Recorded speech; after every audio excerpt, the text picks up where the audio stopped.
primer término, el primer panel estará a cargo de la doctora Úrsula Basset hacia un concepto general de vulnerabilidad y la moderadora será la doctora Yamila Cabrera.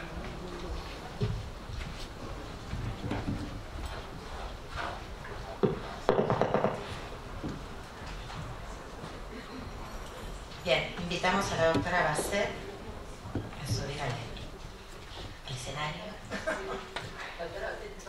La doctora Basset, sí, está registrando ideas, siempre.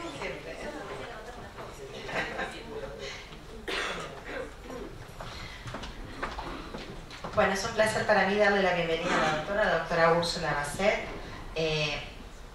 doctora en Ciencias Jurídicas, directora del Centro de Investigaciones en Derecho de Familia de la Universidad Católica Argentina, titular de cátedra de la Cátedra de Derecho de Familia de la Universidad Católica, profesora regular adjunta de la Universidad de Buenos Aires, también en Derecho de Familia, secretaria general de la Sociedad Internacional de Derecho de Familia, secretaria general de la Academia Iberoamericana, ya lo dije, doctora en Ciencias Jurídicas, integrante, participante en la redacción de nuestro Código Civil y Comercial. Realmente, estas algunas de las cosas que logramos pese a su humildad que nos dejara decir al momento de presentarla. Pero lo cierto es que, bueno, el tema que va a tratar ella es un tema esencial, básico, porque tiene que ver con un concepto en movimiento. Básicamente vamos a escucharla ahora hablar sobre el debate teórico que se da sobre el concepto de vulnerabilidad, las tensiones que se producen dentro de ese debate teórico, el compromiso que tiene esto con la igualdad o el compromiso de la igualdad basado en las situaciones de vulnerabilidad y esta situación actual de evolución para dejarnos pensando sobre esta conceptualización. Bien, ahí me voy a acompañar. Sí. ¿Cómo prefieres? Lo que quieras.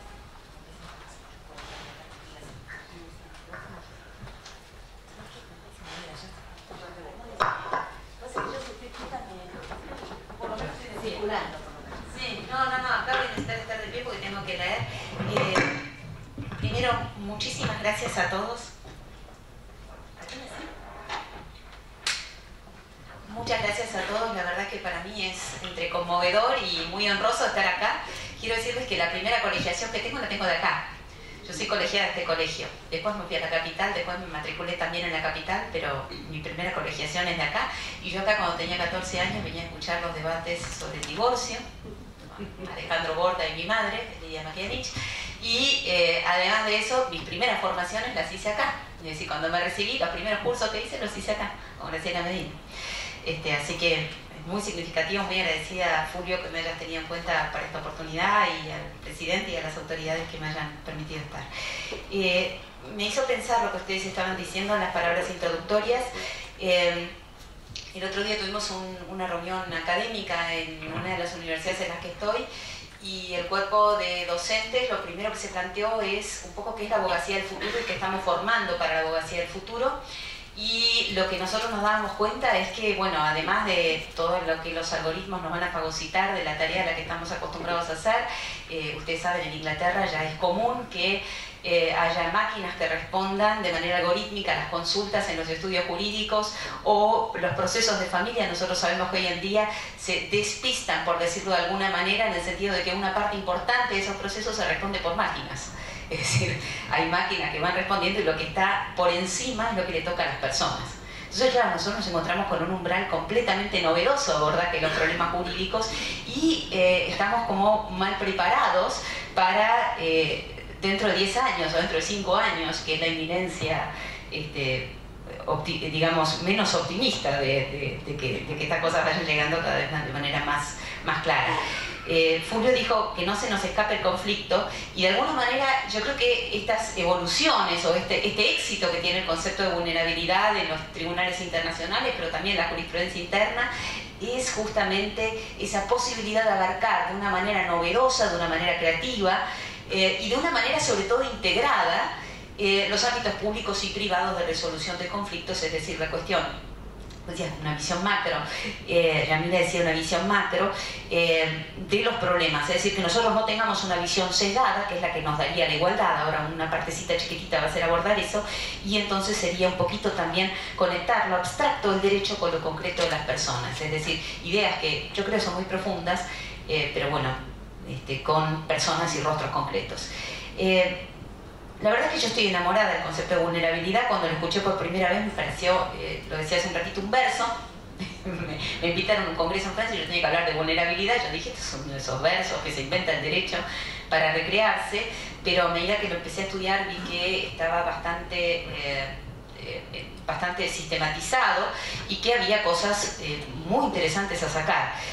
Primero se dice, les podría traer infinidad de citas, que es un concepto vago, difuso, ambiguo, confuso, complejo, y sin embargo, a pesar de todas esas cuestiones, por eso en realidad cuando me dijeron, hablar sobre el concepto de vulnerabilidad, qué gracioso, es lo más difícil de todo, es el nuevo gran tropo del derecho internacional, es el nuevo gran concepto que descubrió el derecho internacional y que se aplica sistemáticamente en los tribunales internacionales y de los cuales hay libros, artículos y diversos estudios acerca de cómo implementarlo.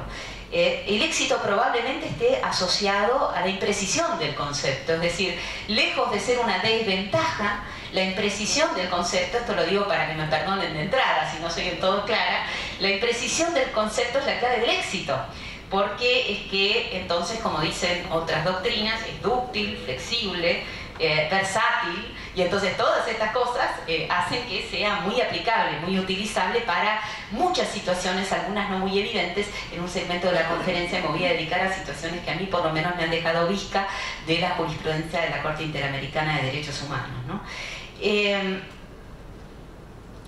Ámbitos de aplicación, bueno, se ha aplicado muchísimo en la bioética, se ha aplicado muchísimo en el derecho procesal, acceso a la justicia de personas vulnerables, la regla de Brasilia, por ejemplo, en materia de derechos humanos, pero la verdad es que su aplicación hoy en día tiende a ser global en el derecho. La Real Academia, para empezar por algo, ¿no? Pero van a ver cómo después voy a destrozar este concepto, lo define como el que puede ser herido, es decir, vulnerable es aquel que puede ser herido o recibir una lesión física o moralmente. Fíjense que estoy hablando en futuro, que puede ser herido, ¿no? Ya solamente esta formulación presenta una serie de problemas, y esta es la segunda parte de la conferencia, alegrense avanzamos, y estos problemas básicamente son tres, hay muchos más, pero yo lo voy a sistematizar en tres, que son la noción, digamos, la dicotomía o la díada, riesgo y daño, la segunda, universal y particular, la tercera, descriptivo-prescriptivo. Empecemos por la primera. Riesgo y daño. ¿Ustedes piensan que si nosotros entendemos que la vulnerabilidad es un riesgo de daño, como dice la jurisprudencia, como dice el diccionario de la Real Academia, entonces estaríamos ante un escenario en donde no tendríamos actuales personas dañadas que pudiéramos llamar vulnerables, sino que aplicaríamos el concepto a grupos en los que nosotros presumimos, ya sea por indicadores científicos específicos o por apreciaciones de naturaleza general, que esas personas están especialmente en riesgo, en una situación especialmente, digamos, vulnerable a ser dañada. Claro, la otra alternativa sería decir, una vez que yo compruebo, que es lo que sucede en realidad en los tribunales internacionales, yo compruebo que hubo un daño, entonces a partir de ahí, de ese daño, descubro que ese daño se ocasionó porque hay interseccionalidad, porque en esta persona convergen una serie de debilidades que se añaden y entonces lastiman a la persona y la hacen más débil, ¿no? Entonces, riesgo-daño. Daño significa que actúo ex post, desde el presente hacia el pasado, y entonces yo compruebo la existencia del daño, y en virtud de ello tengo una serie de medidas correctivas que en realidad probablemente también sean positivas en el sentido de que no se repita, de prevención terciaria, de que no se repita el daño que ya se produjo.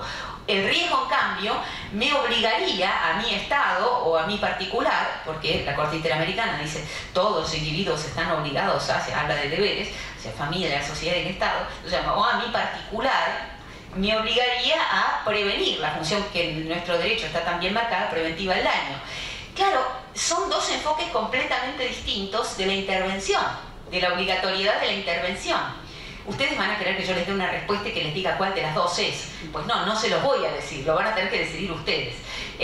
Si yo elijo la posición del riesgo, voy a poder asumir una función preventiva, que es la más rica del derecho, porque en última instancia nosotros ¿qué queremos? Evitar que se produzca el daño y no permitir que se produzca cuando ya es tarde. La reparación integral, a mi modo de ver, siempre es un mito, porque lo más que nosotros reparemos nunca va a alcanzar a que las cosas vuelvan a estar en la situación en la que estaban antes de ser dañadas.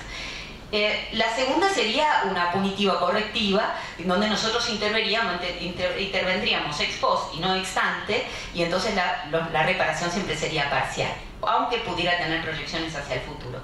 A mí me gusta pensar que puede ser ambas la vulnerabilidad, pero ahora tengo que hablarles de los riesgos. En todas las diadas vamos a terminar en riesgos. El riesgo que tiene tomar la posición de, digamos, los peligros que tiene tomar la posición del riesgo son los de la estigmatización grupal. Es decir, si yo digo que estos son sectores de riesgo, estoy etiquetando y de alguna manera estoy vulnerabilizando con la etiqueta. Sería crear una forma de discriminación de naturaleza estructural, si bien conveniente, ¿no? Por otra parte, si yo solo tomo el daño, tengo el problema enorme, de que llego tarde. Lo que pasa con el abuso en las cuestiones de derecho de familia, ¿no? Si uno no identifica, como hace mucha doctrina norteamericana, los ámbitos en los cuales hay riesgo, voy a intervenir cuando se haya producido un daño que a lo mejor es de tal gravedad que es completamente irreparable y que encima corre riesgo de repetirse. Entonces, pero bueno, yo creo que en realidad interviniendo en ambas podemos corregir los dos extremos. Universal, particular. Ustedes saben que la idea de vulnerabilidad nos evoca mucho el tema del mito de Aquiles, ¿no? ¿Se acuerdan que la madre de Aquiles, que se llamaba Tetis, quería que... La historia es muy graciosa, pero no voy a poder contar toda. Si quieren después búsquenla porque es muy graciosa la historia de Tetis. Ahora, Tetis le nace Aquiles, ¿no? Tetis no quería tener hijos y entonces mataba a todos sus hijos. Resulta que parece que los mataba, según una de las versiones del mito, porque los quería invulnerabilizar. Y entonces los pasaba por un proceso que algunas recopilaciones del mito dicen que era quemarlos, y otra era sumergirlos en la laguna Estigia. La laguna Estigia era la laguna que rodeaba el Hades, es decir, que hace pasar desde el mundo de los vivos hacia el mundo de los muertos. Y resulta que entonces Tetis lo metía, según el mito que a mí ahora me interesa, metía a sus hijos en la laguna y algunos se le morían. Y Aquiles resulta que se salvó porque justo vino el padre de Aquiles, y entonces Tetis se asustó y lo sacó y le quedó el talón sin mojar. Y entonces le quedó el punto débil, que fue de hecho la causa de su muerte. Claro, en realidad invulnerabilizar no sirve. No sirve. Lo que quiso hacer Tetis fue la causa de la muerte de su hijo en definitiva, porque murió justamente por el único hueco que le quedaba, es que no hay escapatoria. Y esta es la visión universal de la universalidad, de la vulnerabilidad. Significa que todos somos vulnerables. Esta primera visión de la vulnerabilidad, que se recoge en algunos autores, especialmente Martha Feynman, que es una autora feminista norteamericana, es que todos somos vulnerables, y eso significa que todos podemos ser dañados en algún punto de la vida, o todos en algunas circunstancias somos débiles. Y del otro lado está la visión particularista, que es la que nosotros escuchamos regularmente, que tiene el problema de la etiqueta o del labeling, ¿no? De ponerle un cartel, que es el del particularismo. Hay grupos vulnerables, sectores vulnerables, ¿no? Entonces yo los llamo, son las mujeres, los niños, los adultos mayores, etcétera, los migrantes, ¿no? Las personas con discapacidad. Todos estos son grupos vulnerables. Sí, esa es de alguna manera, podríamos decir, la visión más evidente de la vulnerabilidad que nosotros encontramos en los tribunales internacionales. Las dos tienen sus riesgos otra vez. La primera, el particularismo, tiene el riesgo de reforzar una discriminación estructural con la sola enunciación grupal. La de Martha Feynman, el universalismo, tiene el riesgo de lavar el concepto hasta que al final no signifique más nada. Pero ambas tienen enormes ventajas. La primera ventaja del particularismo es que me identifica situaciones en donde hay un acrecentamiento y además me permite llamar a la intervención en grupos que nosotros sabemos que establemente tienen esas características. Ahora vamos a ver la clasificación. Segundo, el riesgo del universalismo, el universalismo tiene la enorme ventaja de para mí una de las cosas más bellas que tiene el concepto de la universidad, de la vulnerabilidad que nos hace solidarios. Es decir, cuando yo digo vulnerable y yo sé que yo soy vulnerable, soy solidario porque es mi hermano. Es decir, en última instancia es como, es el concepto que hace de extraños hermanos. Es como esa parábola del buen samaritano que encuentra tirado a uno que lo odia y que lo detesta, que es de otra religión, que creo que era fariseo, y entonces se lo lleva y que lo atiendan y deja de su plata para que, dice, lo que gastes de más te lo daré cuando vuelvas. Hace de extraños hermanos. La vulnerabilidad hace de personas que para nosotros no significan nada, personas que para mí significan todo porque son iguales que yo, son vulnerables. Tercero, la paradoja de lo descriptivo y lo prescriptivo. La vulnerabilidad parece un concepto de naturaleza descriptiva. Yo describo debilidades, describo riesgos, describo situaciones, pero es un concepto que a la vez tiene una función fuertemente prescriptiva. ¿Cuál es la ventaja de lo descriptivo? Que me genera empatía. Y eso es otra de las bellezas del concepto de vulnerabilidad. Decíamos en broma cuando llegué, la vulnerabilidad es conveniente porque le despierta una sonrisa cualquiera, ¿no? De hecho, nosotros nos relacionamos porque somos vulnerables. De la vulnerabilidad surge la necesidad de buscar relaciones con otros, de tener contactos y todo lo demás, ¿no? Genera empatía, eso es lo primero. Pero además tiene una función prescriptiva que para mí es extraordinaria, que es generativa y transformadora, es decir, nos saca de la inercia de lo descriptivo. Pero claro, si hipertrofiamos lo prescriptivo estamos en problemas. Pero entonces, ¿qué es lo que hace la vulnerabilidad? ¿Qué es esta función transformadora generativa de la vulnerabilidad? Pasamos a la tercera parte. ¿Qué hace la vulnerabilidad? Prácticamente tres cosas. Primero, nos permite ser conscientes de la corporeidad. Acá viene la parte filosófica, pero es breve, prometo. Finitud y dependencia. Esto es enormemente importante, porque esto es el poder transformador. La vulnerabilidad tiene que ver con el hecho de que nosotros tenemos una superficie corporal que puede ser dañada en cualquier momento. La superficie corporal es la parábola de nuestra vulnerabilidad interna, de alguna manera. Tiene que ver con estos tres conceptos de corporeidad, finitud y dependencia, están abordados en la literatura sobre la vulnerabilidad de una manera que combate el mito liberal sobre los derechos humanos. Los derechos humanos en realidad fueron plasmados completamente fuera del ámbito de lo liberal a partir de una experiencia trágica que fue la Segunda Guerra. Nosotros vimos muertes, fíjense que ustedes, el ícono del arte del siglo XX es un inodoro, Marcel Duchamp, ¿no? Que ganó el concurso de París, etcétera, etcétera. Eso es una expresión trágica de lo que verdaderamente, de la tragedia de la humanidad en el siglo XX, sobre todo en el ámbito europeo. Esta noción estaba asociada al nacimiento de los derechos humanos y a sus primeras declaraciones y no tenía nada que ver con lo liberal, no tenía que ver con lo compasivo, con la noción de la corporeidad y de la finitud del hombre y de su mutua dependencia. Después los mitos del derecho humano, los derechos humanos, como siempre, fueron un poco como, si ustedes quieren, colonizados por un mito de la autonomía, de la independencia, una visión liberal. La vulnerabilidad corrige esas tres cosas. Primero, porque nos recuerda que tenemos una corporeidad, que somos vulnerables todos. Segundo, porque nos recuerda, recordar, ustedes saben, volver al corazón, nos recuerda que nosotros somos dependientes, nos recuerda que somos dependientes unos de otros, que somos finitos, y en ese sentido provoca desde una perspectiva individual de los derechos humanos una inscripción de esa perspectiva individual en una perspectiva social de mutuas dependencias. Es decir, significa que nos convierte de individuos autónomos, egoístas, solitarios, en individuos responsables y solidarios. Porque nosotros también somos vulnerables, porque nosotros nos tenemos que ocupar. Es decir, que hace nacer, y esta es la gracia del poder transformativo, el sentido de la empatía, el compromiso y la responsabilidad. Un fallo de la Corte Interamericana dice: la vulnerabilidad se afirma con... Perdóneme, esto es Martha Feynman. En un artículo clave de ella, que es el más citado sobre vulnerabilidad, dice: la vulnerabilidad se afirma como una característica que nos posiciona en relación a unos con otros como seres humanos. Y también sugiere una relación de responsabilidad del Estado para con los individuos. Es de una gran belleza. No queremos aproximaciones victimistas a los grupos estudiados, todo lo contrario, queremos aproximaciones que sean constructivas, reparadoras, empoderadoras, igualitarias. La vulnerabilidad no me deja en el victimismo, sino que me lleva más allá. Ahora voy al corazón jurídico de la exposición, que también prometo que es breve. La vulnerabilidad se ha planteado en el derecho internacional, desde que se empezó a estudiar, como un nuevo vector de análisis de la igualdad. Es que la supera. Porque la igualdad en realidad me permite una corrección que es puntual, de término a término.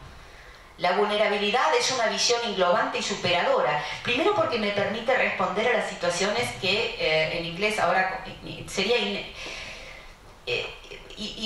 inequidad inevitable, sería la palabra en inglés, es inescapable inequality. Es decir, como si fuera una desigualdad inescapable, a la que yo no le puedo escapar, ¿no es cierto? Esas situaciones que son de alguna manera como un callejón sin salida, esas personas que si no tienen ninguna respuesta del derecho. Se refiere, por ejemplo, a situaciones de discriminación estructural, cuando todo está hecho para que determinadas personas de alguna manera no puedan tener una recepción jurídica. Las personas que no tienen recursos de resiliencia, ustedes saben que la resiliencia depende de una función acumulativa, de muchas generaciones que a veces se vienen acumulando. Una persona cuyos padres no estudiaron, que vivió en situaciones de pobreza, que está vulnerabilizada, que tiene situaciones familiares complejas, repite esos patrones en sus hijos, pero además, a medida que van pasando las generaciones, empequeñece, disminuye sus posibilidades de resiliencia. Las personas que hemos tenido la suerte de tener recursos, como lo tuve yo, sentada a los 14 años escuchando un debate sobre el divorcio, cuando no sabía ni lo que era, tenemos suerte simplemente, y en ese sentido, la igualdad no me permite corregir eso. Yo, ¿cómo le digo a un juez, señor juez, en un lugar cualquiera, cómo le digo a un juez, mire señor, ¿sabe lo que pasa? Yo tuve suerte. ¿Dónde cuenta la suerte? En cambio, esta persona no tuvo suerte. Eso, la igualdad es casi imposible de tratar, porque la igualdad es un concepto netamente estricto. También me significa que puedo evitar o superar esas discriminaciones que son históricas o acumulativas, ¿no? Nosotros pensamos las comunidades LGBT, ¿no es cierto? Los niños trans, todas esas cuestiones que tienen que ver con siglos y siglos en otra época, ahora ya menos, el tema de las personas que pertenecen a la religión judía, todas esas personas que vienen con un montón de estigmas que no son actuales, que son de traumas colectivos generalizados, que vienen de antes y que nos impregnan la interpretación del presente. La vulnerabilidad me permite saltar por arriba de la cerrazón de la igualdad y humanizar ese concepto, integrando lo público y lo privado. Es decir, no solamente mirando el recurso específico que me prevé el Código Civil, sino interpretando a la luz de la vulnerabilidad el recurso específico y corrigiendo así las mermas o las falencias del concepto de igualdad. Rápido las clasificaciones de vulnerabilidad porque temo estarme pasando de tiempo.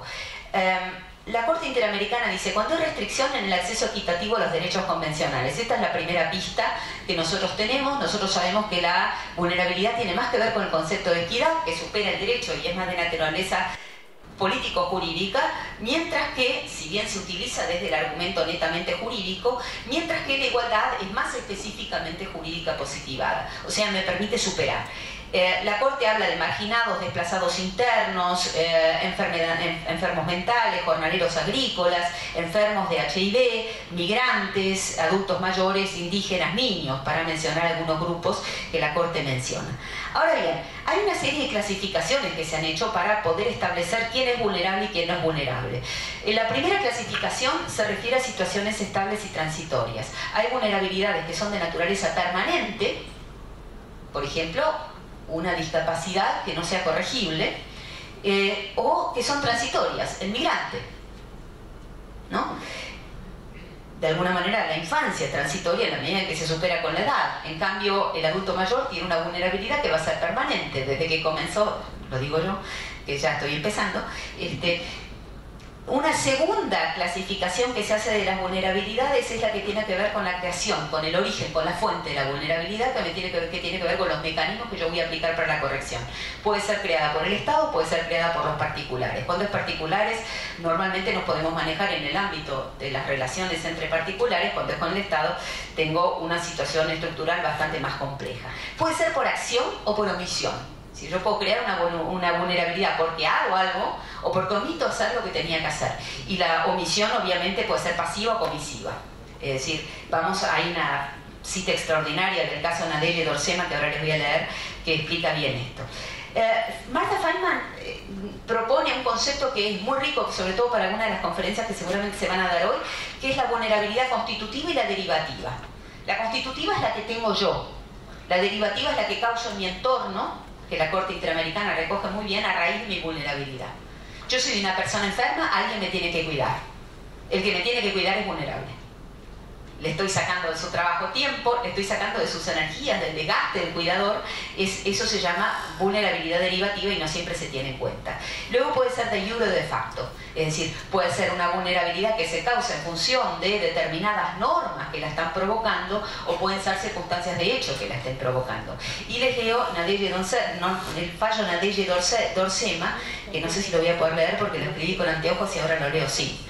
Una violación yo soy vulnerable, una violación del derecho a la igualdad y no discriminación se produce también ante situaciones y casos de discriminación indirecta, reflejada en el impacto desproporcionado de normas, acciones, lo que estaba diciendo recién el doctor sobre la discapacidad y los mecanismos correctivos. A veces hay una norma social que provoca discriminación, porque se aplica a la mayoría, por el impacto desproporcionado de normas, acciones, políticas u otras medidas que, aun cuando parezcan ser neutrales en su formulación o tengan alcance general, no diferenciado, produzcan efectos negativos para ciertos grupos vulnerables. Y acá voy en fuga con la jurisprudencia de la Corte IDH. Esta no es la jurisprudencia convencional que ustedes van a ver. Para la jurisprudencia convencional, si todavía me queda algún ejemplar del libro votado, lo voy a hacer llegar acá, no sé si lo tienen. Vamos a la jurisprudencia que no es convencional de la Corte IDH para que ustedes se den cuenta de la magnitud y de la... yo estoy enamorada, ya lo dije, de la belleza del concepto de vulnerabilidad. La vulnerabilidad por el idioma. Cualquiera que fue a dar una conferencia al extranjero sabe lo difícil que es expresarse, ¿no? Cualquiera que tuvo que hacer un viaje, defenderse, si falta algo, si tiene que hacer una denuncia, ¿no? Entonces ahí están todas estas cuestiones que nosotros conocemos de los servicios de traducción, sobre todo en migración y todo lo demás. No solamente eso. Nosotros también sabemos, por denuncias que hubo de la Argentina ante la Comisión Interamericana y demás, el fallo de origen de la Corte de esto es Rosendo Cantú contra México de 2010, ¿no? Pero piensen que no es solamente eso, son las comunidades originarias. Y a veces no es traducir solamente el lenguaje de la comunidad originaria, como hemos trabajado con varios grupos que han tratado esto cuando hicimos la investigación, sino que es traducir las costumbres, lo que significan las costumbres de las poblaciones originarias, las costumbres del derecho civil vigente. Yo me acuerdo, estaba dando una conferencia de presentación del Código Civil y yo pensé que había dicho algo con lo que yo estoy acostumbrada a que prácticamente me abucheen, pensé que había dicho algo que me iban a abuchear y en lugar de eso me aplaudieron de pie, un grupo que estaba en el fondo. Cuando termino de hablar, pues yo había dicho que el grupo que el Código Civil en algunas cuestiones de familia no era plural. Yo supuse que me iban a tirar con algo. Y cuando bajé del escenario me vinieron a saludar y eran comunidades indígenas y me vinieron a preguntar dónde estaban ellos en el código. Pero el lenguaje claro también.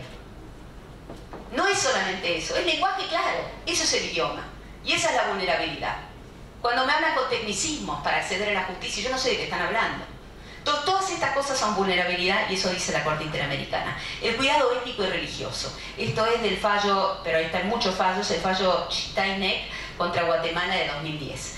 Y la Corte lo trata en muchos. El derecho a sepultar, el derecho a ejercer la propia creencia, el derecho a que el Estado valore y considere ciudadanos a las personas según sus propias creencias, cualquiera de estas sean, siempre y cuando no sean gravemente violatorias de los derechos humanos. La Corte habla maravillosamente de la vulnerabilidad causada por la incertidumbre y la inseguridad. En muchísimos fallos, sobre todo los de desaparición de personas, en este caso Gianni Bosico contra República Dominicana de 2005, ¿no? Pero está en Hellman, está en Contreras contra El Salvador. La incertidumbre y la inseguridad que provoca el accionar de la justicia o determinadas conductas del Estado son vulnerabilizantes. Vivir permanentemente en inseguridad, vivir en incertidumbre de cuáles son mis derechos, quiénes son mis padres. Tan solo supiera yo mi apellido, decía la niña de Contreras contra El Salvador, podría saber quiénes son mis padres. Esta niña había sido secuestrada por grupos paramilitares, ¿no? Pero trabajaba con grupos paramilitares por un militar y había sido separada de su madre y su hermanito recién nacido. La madre la tenía de la mano, tenía el hermanito en brazos, vinieron los grupos en una redada y entonces la madre tenía que correr. Tenía que decidir si corría con la nena de 4 o 5 años o con el bebé. Si corría con ambos sabía que los iban a agarrar a todos. Entonces la madre tuvo que tomar una decisión. Y se llevaron a la chiquita, a Herminia Contreras. Y Herminia Contreras entonces fue criada por este militar, pero no sabía ni su apellido. Entonces no tenía cómo ubicar a sus padres. Y vivía en esa incertidumbre, inseguridad de no saber quiénes estaban, dónde estaban, si es que vivían, ¿no? Lo mismo los padres. El embarazo y el parto produce vulnerabilidad, este CIDH contra Bolivia. Una de las cosas más lindas de la Corte es que dice que la imposibilidad de recurrir a los propios padres durante la infancia produce vulnerabilidad. La Corte dice que la autonomía, en el fallo Atala-Rifo contra Chile, pero también Hellman contra Uruguay, dice que la autonomía es relacional en la Corte Interamericana y solamente se alcanza en la medida en que nosotros podamos tener esas relaciones en los momentos más difíciles de la infancia, es decir, cuando hacen falta tenerlas para poder desarrollar. Que no se alcanza la verdadera autonomía si fui privado de los nexos que me permiten desarrollarla oportunamente. El desequilibrio de poder, obviamente, en el caso Jiménez López contra Brasil, pero Jiménez López tiene una mucha más linda. Jiménez López contra Brasil dice que el grado de intimidad es un agravante de la vulnerabilidad. Díganselo eso a todas las personas que están en una relación de intimidad. Yo estoy a favor de los daños en las relaciones de familia, pero otra cosa para que me tiren con algo. Y lo que yo pienso es que uno nunca es más vulnerable que en las relaciones de familia. Por el grado de intimidad. No es lo mismo que si yo le digo a un extraño, sos un inútil, nunca vas a llegar a nada, que si se lo digo a mi hijo, o mi esposo me lo dice a mí, o yo se lo digo a mi esposo, ¿no? El grado de intimidad vulnerabiliza. El nombre, la patria, son factores de vulnerabilización. Y termino. ¿Qué es lo que nos permite este concepto de vulnerabilidad con todos sus defectos, con todas sus imperfecciones? Digámoslo ahora, el concepto de vulnerabilidad es vulnerable. ¿Qué es lo que nos permite? Reinsertar el derecho en una perspectiva relacional, trabajar la empatía a partir del derecho, es decir, convertir el derecho en un servicio social. Considerar que el derecho implica hacerse responsables. No es ser libre y hacer lo que yo quiero, el mito de la autonomía liberal, sino que esta autonomía es una autonomía relacional que me implica compromiso, solidaridad y responsabilidad por mi prójimo. Implica engendramiento de relaciones de cuidado. Implica la visibilización del otro y que yo me pueda poner en su lugar, en todo lo que eso significa. Implica compromiso. Implica diversidad. Muchas gracias.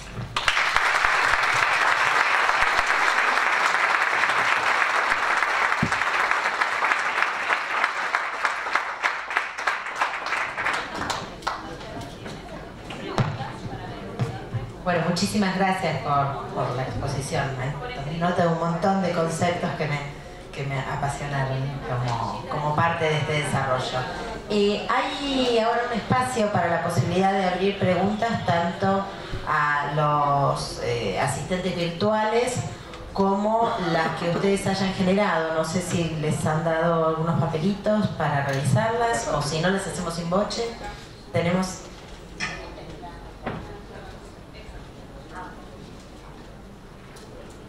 ¿Quieres por tiempo? Te doy el micrófono y la hacen directamente, como prefieran.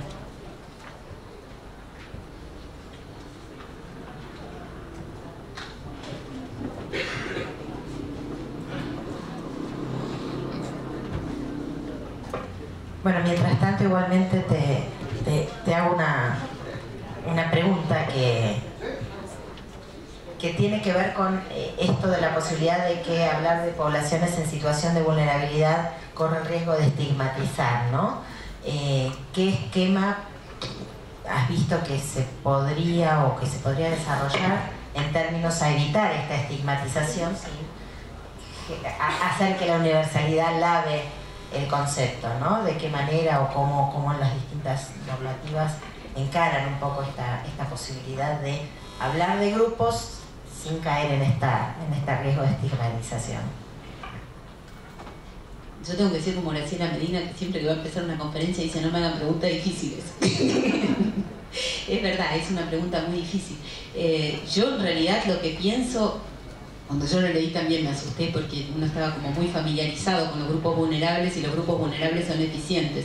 Lo que pasa es que el concepto de vulnerabilidad tiene, ¿vieron como el caleidoscopio? Que uno va corriendo, ahora tengo una sobrinita chiquita así que estoy con todas estas cosas. El caleidoscopio que te va como haciendo como una suerte de difracción, no me acuerdo cómo es la palabra, que va como abriendo las luces en un montón de mosaicos pequeñitos, ¿no? Y la vulnerabilidad tiene eso, tiene que, como, si bien es un concepto de naturaleza general, comunica lo general con lo concreto, hace que los rostros de las personas vulnerables de repente no puedan generalizarse del todo. Es decir, es este niño que está en situación de vulnerabilidad y sí, tiene un contexto que me sirve como marco corrector, pero que me sirve como, digamos, una alerta general, pero la vulnerabilidad te obliga a, de alguna manera, fijarte en sin generalizaciones que sean de naturaleza absoluta. Tiene riesgo de verso lo que estoy diciendo, yo soy perfectamente consciente. Lo que yo quiero decir con esto es que está bien tener una noción de que determinados grupos tienen un riesgo mayor de ser vulnerabilizados, y de hecho lo son también, hablando de riesgo y daño. Pero lo que sucede es que la vulnerabilidad no te permite quedarte ahí, teóricamente. Me parece a mí que el concepto tiene la cosa revolucionaria de que no tenés derecho a hablar del todo en abstracto. O sea, cuando hablas en abstracto tenés que darte cuenta de que todo eso tiene paréntesis o tiene consideraciones que están completamente subordinadas a la persona concreta. Por eso yo te decía, Yamila, cuando estábamos charlando hace un ratito y ustedes decían que ustedes tenían el privilegio de hacer servicio social y de recibir a personas que hacían consultas y poder así acompañarlas y fortalecerlas. La vulnerabilidad tiene eso, es un concepto que te permite saber que determinados conceptos, determinados grupos están sujetos a una afectación mayor. Por eso yo no soy tan desfavorable al concepto de grupos vulnerables, pero corregir eso con estrategias de salida, es decir, con estrategias que sean desestigmatizantes, dándote cuenta que en realidad es esa historia particular, porque puede haber un niño que tenga una serie de vulnerabilidades interseccionales y que sin embargo tenga una capacidad de resiliencia fabulosa, ya sea porque tiene buenas familias, porque tiene buenas redes, y la vulnerabilidad tiene esa plasticidad fabulosa de que a partir de ese caso concreto y reinsertando al niño con el contexto que tiene, a lo mejor no lo tiene en su familia, lo tiene en el grupo de fútbol, tiene un equipo de fútbol, en la cava, y entonces ese lugar es un lugar en donde ha generado redes y donde se lo puede fortalecer para evitar que se vulnerabilice todavía un poco más. Entonces eso es lo que permite la vulnerabilidad, y eso es lo que a mí me parece que tiene la cuestión de la plasticidad del concepto, que le da estrategias de salida a posibles estigmatizaciones. No es una respuesta. Sí, lo es. Sí, doctora. Hola, buenos días, doctora. La verdad, en primer término, felicitarla y agradecerle por su arrasadora exposición, que verdaderamente me genera infinidad de preguntas que me gustaría poder formularle, pero elijo esta. Usted habló de un doble concepto de vulnerabilidad constitutiva y derivativa, y traído de la doctora Feynman, creo que la citó. Me resulta tremendamente interesante el concepto de vulnerabilidad derivada, ¿no? Perdón. Y me viene muy a la mente un caso muy particular que quisiera exponer como a modo de escuchar alguna reflexión.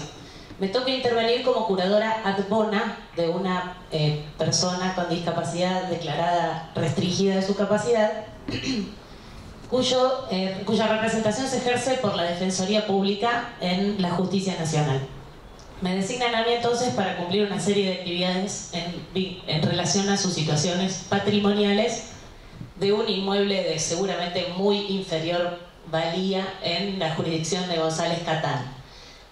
Con un criterio de la Defensoría sostenido desde mi punto de vista, y que me estoy oponiendo y ya no sé cómo hacerlo, con una visión absolutamente economicista de tutela a los intereses de la incapaz, que está internada y alojada desde hace 12 años en el Hospital Moyano, de ir en persecución de un juicio de desalojo contra el propio hijo de la mujer para desalojarlo del bien que la señora no ocupa porque no tiene condiciones personales para externarse y volver a vivir afuera. Entonces, en ejercicio de los derechos patrimoniales de la mujer hay una insistencia feroz del Estado de perseguir un rendimiento económico para ponerlo a disposición de la mujer y con eso afectar de una manera para mí ya irreversible el vínculo familiar, que en definitiva son probablemente los vínculos más valiosos que la mujer pueda tener sobre el planeta, con su propio hijo. No sé ya realmente cómo explicarle a la defensora que le ha tocado en suerte a esta mujer y al juez que está indicándome a mí como profesional sorteada ejercer esas exigencias que entiendo que como representantes y como curadores que venimos a trabajar en defensa de los intereses de la incapaz tenemos que proteger la persona y sus bienes, pero en primer término a la persona y no sus bienes. Sí, yo tengo la sensación de lo que usted me acaba de contar. Lo primero que puedo decir es que me entendió perfecto. Es decir, yo no estaba seguro, cuando habla nunca sabe si se está transmitiendo lo que quiere decir de una manera. Bueno, ahora llegó perfecto. Una de las cosas que reflexionaba cuando usted me estaba diciendo esto es que la riqueza de la vulnerabilidad, entre otras cosas, es que provoca una sensibilidad extrapatrimonial en el derecho que viene a corregir una visión un poco decimonónica que nosotros heredamos, es decir, de sesgo más patrimonialista. Entonces, la vulnerabilidad justamente lo que debería provocar es esa visión que vuelve a situar a la persona, superando el marco individualista del sesgo decimonónico, la vuelve a insertar en el plexo de sus relaciones y además hace despertar esta sensibilidad extrapatrimonial. Ahora, que el derecho contemporáneo tiene, es decir, el derecho civil contemporáneo se expande hacia el área, hacia los derechos, hacia el reconocimiento de los derechos extrapatrimoniales como un nuevo avance hacia el reconocimiento de la dignidad de las personas. Yo no le voy a dar una solución a su caso porque no me atrevería, pero lo que sí le puedo decir es que me parece que hay que plantear, no sé, yo buscaría alguna forma de que se visibilice el impacto que puede tener desde el punto de vista personal en su representada el hecho de que se afecten las relaciones de familia comprometiendo el bienestar de quien es su sostén afectivo.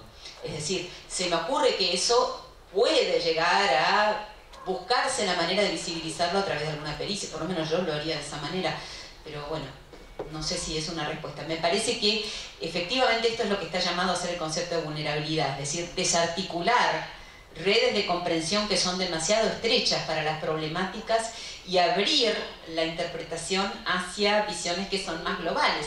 De hecho, no es sustentable la situación de una persona que está internada. Nosotros hicimos una investigación muy linda que nos tocó hacer afuera sobre demencia, sobre la demencia, ¿no? Y me tocó ir a visitar un hogar de demencia temprana en Bélgica. Y en ese hogar había una persona que tenía demencia y demencia temprana. Era un señor que había sido gerente general de AIG y se le había detectado demencia temprana. Claro, habían vivido una vida con la esposa lujosísima, es decir, habían vivido lo más alto de lo más alto. Y él ahora estaba en este hogar, que era un hogar exclusivo para demencia temprana, en donde estaba uno de los científicos que había trabajado en el CERN, en el acelerador de partículas, o sea, impresionante. Y este hombre me decía, en un momento me llamó aparte y me dice: yo sé que usted es abogada, le quería hacer una consulta. Nosotros acá no tenemos eutanasia en Bélgica, pero sí, si yo cruzo la frontera, y tengo medios para hacerlo, puedo hacer una eutanasia por mandato anticipado en Holanda.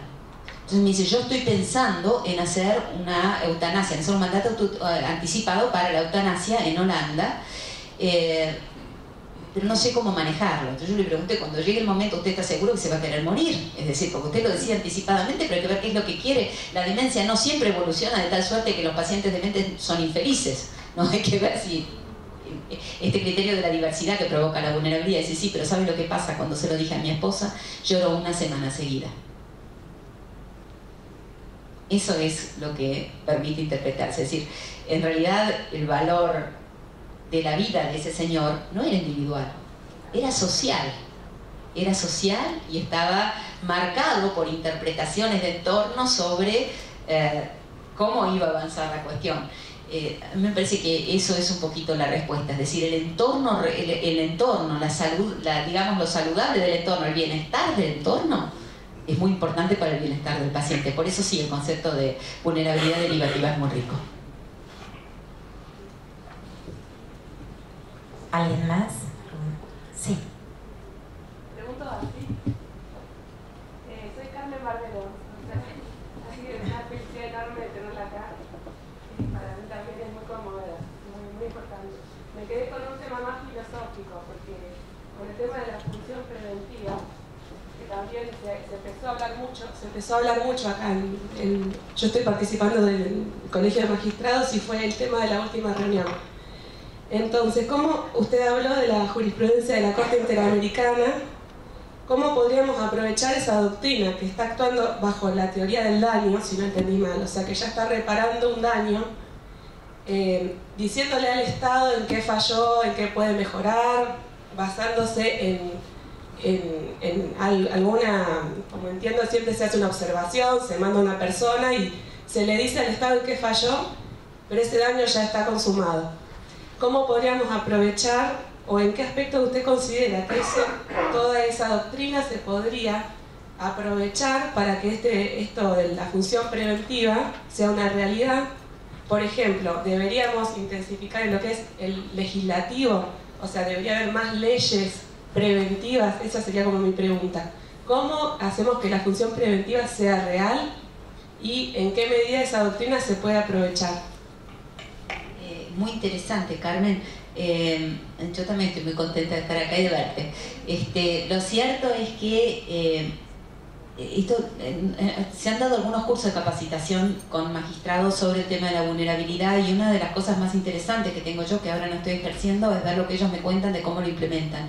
Y una de las cosas interesantes que ellos hacen es no solamente dejar en el Estado, hacer reposar sobre los hombros del Estado la resolución de las situaciones vulnerables. En este sentido hay un fallo de la Corte Interamericana que es interesantísimo, que es por un caso de una masacre de Pueblo Viejo contra Colombia, en donde la Corte Interamericana dice el Estado debió realizar acciones preventivas para que no sucediera la masacre. Eran grupos paramilitares. Debió desactivar los grupos paramilitares para que no se produjera la masacre. Es decir, el Estado debe intervenir preventivamente cuando ve que existe una posibilidad de daño. Sí, el Estado, pero nosotros somos estados latinoamericanos y los estados no pueden dar respuesta a todas las cuestiones. Entonces la cuestión reposa sobre todo en la creatividad del operador, porque es al operador al que le llega, al abogado, al juez, el que le llega la situación de vulnerabilidad concreta. Y cómo responde de manera... Este criterio transformador de la vulnerabilidad es integrar distintas estructuras, nuevamente desde el punto de vista de la sociabilidad y la interdependencia, integrar las diversas estructuras para que respondan de manera coordinada a esta situación. En realidad la prevención puede ser primaria, puede ser secundaria, puede ser terciaria. La prevención primaria es la que ocurre antes de que ocurra el daño. La prevención terciaria es la que ocurre después de que ocurre el daño para que no se reintegre, ¿no? La del medio es la que ocurre cuando ya el daño se produjo y tenés que evitar en ese momento concreto lo que está en el entorno. Entonces, la prevención terciaria la tenés bastante asegurada, en el sentido que puedas trabajar. Yo conté el caso del club de fútbol del barrio, ¿no? Yo me acuerdo que ese lo conté porque me lo contó un juez. Nosotros sabíamos que no podíamos contar con la familia, pero sí sabíamos que podíamos contar con la iglesia evangélica que estaba en una villa, con la iglesia evangélica y con el club de fútbol, que era una iniciativa un poco del Estado, un poco particulares, y que así podíamos fortalecer la familia y interactuar entre diversas funciones a los que se les dio intervención, la escuela, y entonces así se podía hacer como una red de contención para evitar la prevención terciaria. Pero esa prevención terciaria a la vez muchas veces es prevención primaria.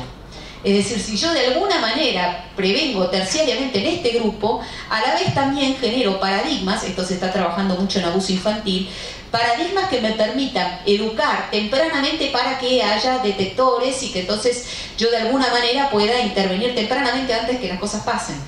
Y eso lo puede hacer no el Estado, que está demasiado ocupado con la crisis económica y que además no tiene plata, sino que lo podemos hacer nosotros viendo los recursos que tenemos barajando con los recursos que tenemos de manera creativa.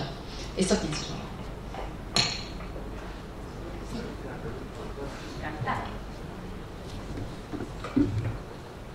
muchas gracias por sus palabras. La verdad fueron muy interesantes y muy intensas, sobre todo en un concepto que está de alguna manera en ciernes, de vulnerabilidad, que viene a reemplazar en el lenguaje y en los conceptos jurídicos y filosóficos otras situaciones. Pero me quedé pensando en la pregunta que hizo la colega y no quiero contestarte, por favor, no tengo la petulancia de poder hacerlo. Pero yo creo que hay como varias perspectivas en la vulnerabilidad y quisiera conocer su criterio. Uno puede ser la perspectiva de los titulares de los colectivos, que requieren una protección general. Y ahí va lo que decía el doctor Lucero cuando se hizo la primera presentación, en la primera mesa. Hay colectivos que requieren esa protección general. Pero después hay una perspectiva del ejercicio, o sea, una perspectiva de los titulares y una perspectiva del ejercicio.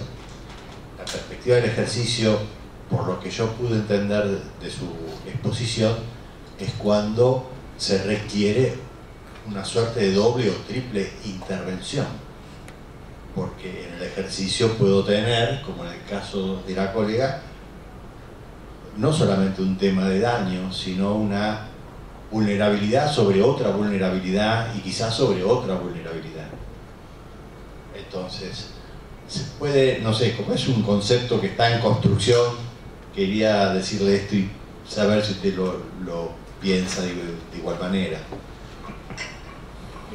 Cuando me dice en varias intervenciones se refiere a lo mejor a que un niño, una mujer embarazada es cabeza de familia, tiene SIDA y además de eso tiene 3 chiquitos más. Por ejemplo, eso que sería que convergen sobre una misma persona una sucesión de situaciones que la vulnerabilizan, o por ejemplo también es migrante, no sé. Sí, también el caso de una situación que no es técnicamente de vulnerabilidad, de titular de vulnerabilidad, como puede ser el ejercicio de un derecho de propiedad, en este caso, pero que se transforma, en el ejercicio se transforma en un elemento de esa vulnerabilidad. Bueno, por eso es que es decir, yo traje... como que hay una dinámica, un concepto más dinámico de vulnerabilidad. Sí, por eso no sé si logro... no, creo que sí, creo que ahora entendí bien. Si no entendí me lo hace saber, porque por ahí soy yo la que no entiendo bien, no entendí bien. Por eso yo traje a propósito los fallos estos que tenían estas consideraciones raras respecto de la vulnerabilidad, es decir, esta sensibilidad dinámica, para tomar el término suyo que me gustó mucho, dinámica acerca de la ductilidad del concepto, es decir que la incertidumbre y la inseguridad generan vulnerabilidad, ¿no? En realidad el tema de la vulnerabilidad tiene esa ventaja extraordinaria, que es que no solamente me permite aplicarlo en situaciones en donde yo veo una desigualdad que está marcada, sino en donde cuestiones sutiles y a lo mejor contextuales, transversales incluso, pueden colocar a una persona en una posición inferior a la hora de determinar algo. Yo decía en broma, pero esto porque es un caso de divorcio que yo tuve, la señora no lo quería nada. Ella tenía un montón de dinero, no lo quería nada, y todo su dinero lo tenía oculto, y nos vino a consultar a nosotras. Yo ahí estaba en el estudio con mi madre, y en ese caso el marido era un hombre que era un empresario que iba muy bien, y resulta que la quería mucho, y él no se quería separar. Pero bueno, ella ya lo habían decidido. Ella siempre tenía un aire como medio de pobrecita, siempre daba como un poquito de lástima cuando uno la veía, pero no lo quería nada. Entonces nosotros tuvimos la audiencia de mediación, tuvimos una audiencia en el juzgado con el divorcio anterior, y entonces negociamos algunas cosas, quedaban pendientes otras. Ella nos hizo una lista de las cosas que quería y nosotros le obtuvimos todo. pero ella tenía una fijación con algo, que era que ella quería, ¿vieron esos jarros de cerveza que son de Baviera y que vienen como tallados y a veces pintados y qué sé yo? Bueno, ellos tenían una colección de jarros de Baviera. El señor trabajaba en una empresa alemana, viajaban todos los años juntos, cada vez que iban compraban un jarro de cerveza de la colección de Baviera. No tenía valor económico al lado de todo lo que le había dado, pero ella quería los jarros de Baviera. Él también quería los jarros de Baviera porque para él era una historia vivida. Era cada viaje que había ido con su mujer. No había manera de sacarle los jarros de Baviera. Entonces nosotros empezamos a presionar para los jarros de Baviera porque era lo que importaba y ella quería sí o sí eso, ella lo quería por razones estéticas. Y la cuestión es que este hombre no cedía, no había manera. Entonces nosotros nos juntamos con ella, a cambio de los fallos de los jarros de Baviera obtuvimos otras cosas mejores y le dijimos, mire, le obtuvimos todo esto, pensando muy orgullosa de nosotras mismas. Yo dijo, no, yo quiero los jarros de Baviera. Ustedes no pudieron obtener los fallos de Baviera, pero no, para nosotros los jarros eran importantes. Bueno, déjenme a mí, dice ella, yo en la audiencia lo voy a obtener. Entonces vamos a la audiencia y cuando estamos en la audiencia ella dice, yo quisiera los jarros de Baviera. Entonces yo digo, bueno, no sé si a lo mejor se pueden repartir. No, yo quiero toda la colección, dice ella. Entonces él dice, no, eso no lo vas a tener. Tenés todo lo que quieras, eso no lo vas a tener. Entonces ella se pone a llorar y dice, se empieza a lagrimear y dice, entonces quiero la alianza de bodas. Y entonces él dice, no, la alianza de bodas es mía, vos te quisiste divorciar. Las alianzas de boda las custodio yo. Y entonces le dijo, está bien, quédate con los jarros de Baviera. ¿Quién era más vulnerable en esa negociación? El que quiere más siempre es el más vulnerable. No sé si eso responde a la pregunta. Las vulnerabilidades son móviles, son sutiles, y la posición de negociación, cualquier negociador avesado lo sabe, cualquier mediador lo sabe, las vulnerabilidades son móviles, son múltiples, se pueden explotar de muchas maneras y se deben visibilizar cuando generan una igualdad marcada. No sé si eso responde. Bien, preguntas virtuales, Anaí, no teníamos de los asistentes virtuales. Bueno. Listo. Antes de cerrar, doctora. Quería agradecer su brillante exposición. Usted dijo en algún momento de su exposición de las vulnerabilidades, nos enunció del concepto de vulnerabilidad. Quería si nos podía desarrollar algún aspecto y analizó algunas estrategias para la formación o la capacitación en la aplicación de este concepto en los poderes, en el poder judicial y el poder. Sí, o a nivel grado, ¿no? A nivel grado. Bueno, no, yo he visto, miren, hace poco me pasó que con el libro lo implementaron ahora no me acuerdo bien cuál era la jurisdicción, en el norte del país, para evaluar jueces. Fue en Mendoza. Los evaluaron, les dieron como bibliografía el tratado, Fulvio, les dieron como bibliografía el tratado y lo usaron después para hacer la evaluación de los jueces, a ver si podían aplicar o no el criterio de vulnerabilidad. Y después sí, me ha pasado que ha habido varias capacitaciones en temas de vulnerabilidad y que se trabajan a partir de resolución de casos. Es decir, lo que sucede es que una vez explicada o entendida la perspectiva de la vulnerabilidad y teniendo formación suficiente sobre los fallos internacionales del Tribunal Europeo de Derechos Humanos, de la Corte Interamericana de Derechos Humanos que los recogen, los jueces trabajan sobre la manera de implementar la perspectiva de vulnerabilidad en la resolución de casos concretos. Y el resultado es muy, muy interesante justamente porque permite lo que a mí me gusta la expresión que se usó en el panel anterior de abogacía del futuro. Es decir, permite pensar la abogacía del futuro que no puede ser la abogacía lineal que nosotros traemos hasta ahora, ni la jurisdicción lineal que nosotros traemos hasta ahora, porque nos implosionan las categorías y tenemos que dar respuestas creativas ante problemas nuevos. Eso no sé si tampoco responde, me parece que no respondí nada hoy, me siento mal. Al contrario, creo que esto que dijiste de perspectiva de vulnerabilidad, ¿no? Qué interesante pensarlo desde ese lugar, desde una perspectiva al caso que pueda surgir como operadores. Bueno, agradecemos muchísimo la brillante exposición.